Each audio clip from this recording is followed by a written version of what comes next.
Wow.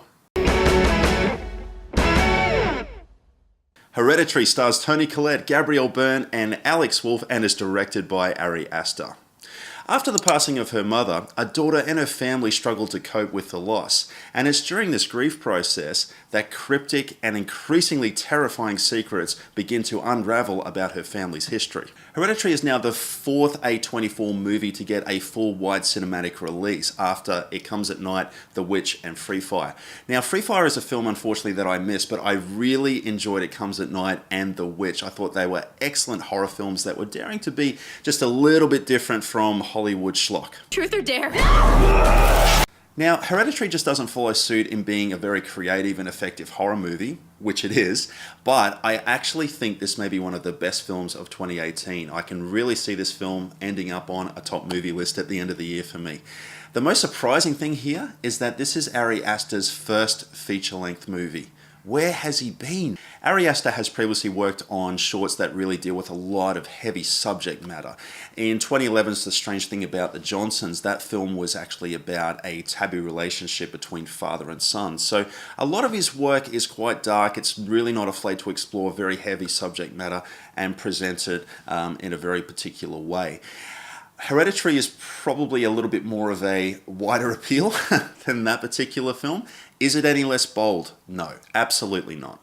Aster brings a razor-sharp focus into all areas of filmmaking within Hereditary, and what he's presented us with here is a film that's really firing on all cylinders. His highly original screenplay refuses to fall into any of the traps associated with bad movies, particularly within this genre. Quite often we can get films that have paper-thin characters that are killed off one by one that we don't care about at all. Not in Hereditary. Aster really understands that you have to flesh these characters out. We have to care about them. The young Charlie is withdrawn. She's quite socially awkward around people as well. And she has a thing for dead birds. And she also has a thing for clucking her tongue quite often, which I think is probably one of the most creepiest sounds that I've heard in a film in some time. And the film takes the time to explore her. Steve is also the dad. He plays the dad who kind of means well, actually. He's a really good dad, but he has trouble connecting with anybody in his family because he just doesn't really understand anyone. And he's also quite the skeptic in that he can't believe anything that he doesn't see with his own two eyes. Peter plays the teenager who's kind of a bit of a stoner and would rather just sort of hang out with his friends rather than do anything else and smoke a whole bunch of weed. I gotta say, the entire cast is right on point here. Very solid performances here that really dive into the strong characterization that's afforded in Aster's screenplay and his remarkable direction. However, this may just be Toni Collette's movie. I think she's the standout here as Annie. And I gotta say, I've always enjoyed Toni in every film that I've seen her in, and that includes films like The Sixth Sense, where she is underrated as the mother of young Haley Joel Osment, 2012's Mental as well, and About a Boy. She always brings it, but in here, this may be one of her best performances, and it's because the screenplay affords her so much emotional complexity and so many standout moments within the film, where she's afforded the opportunity to either give a monologue or a rant, as the case may be in a particular scene. She nails every emotional beat, and I think it may just be one of the best performances of 2018. I'm not going to boast, but I've gotten pretty good at predicting screenplays, okay? And that just comes with the territory, because you watch a lot of films, you see certain beats in screenplays, you can kind of guess and predict where a particular screenplay is going to go. I had no idea where Hereditary was going, okay? Because it is so highly original, it is working so hard within its screenplay to not fall into any cliches. And it's full of so many shocking moments, so many twists within the storyline, and something happens partway through with one of the characters in the film, and it's so shocking, and I had such an emotional reaction to what I was watching that I turned to my buddy Mike, who I was watching the film with, and I just literally gasped because I just couldn't believe what I was seeing on screen. And Hereditary is like that throughout the film. There's a twist ending, okay, but it's not bad twist. It's really good twist, and it left me very, very satisfied because I was witnessing something that was highly original, highly fresh. Guys, Hereditary is just a horror film that's done right. Okay, it is really a horror masterclass that we're witnessing here with Hereditary. There's no frenetic editing or ridiculous camera work, and there's very little jump scares within this film. Aster really just trusts his audience to be much smarter, okay? And what he's doing here is opting for a more mature approach to his filmmaking here, in that he creates a sense of dread within his film, and the tone is just so unsettling throughout the film.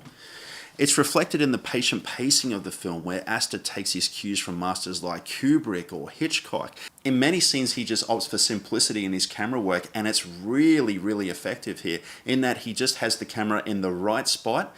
There's a lot of single takes, pans left and right, zooms, and he doesn't resort to too many cutaways. And what this does is it builds a lot of tension. Cinematographer Paweł Pogorzelski's work is also stunning in this movie, in that he really understands that within horror, it's important what you show, and it's also important what you don't show to full effect. And he really understands what should be lit within each scene. The sound design in Hereditary is also first rate, apart from a little sneaky ADR moment, but it's really subtle. What I found really effective here was sequences involving flies. And it is darn creepy, man, I gotta say. Because what they've done here is that they've panned the fly sound effect into different audio channels within the audio track. So what that means is, while you're sitting there, it actually sounds like the flies are all around you rather than coming from you at the front. And it's really, really effective here.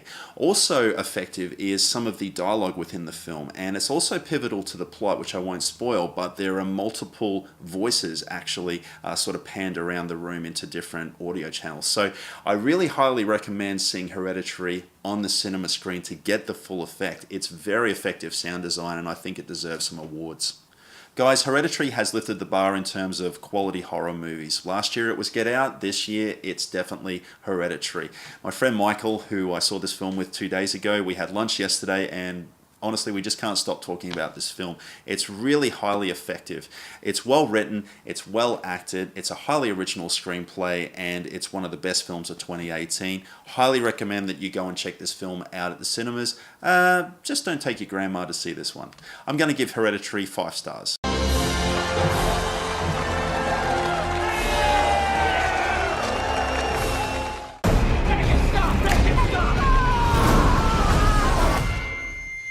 I just don't want to put any more stress on my family.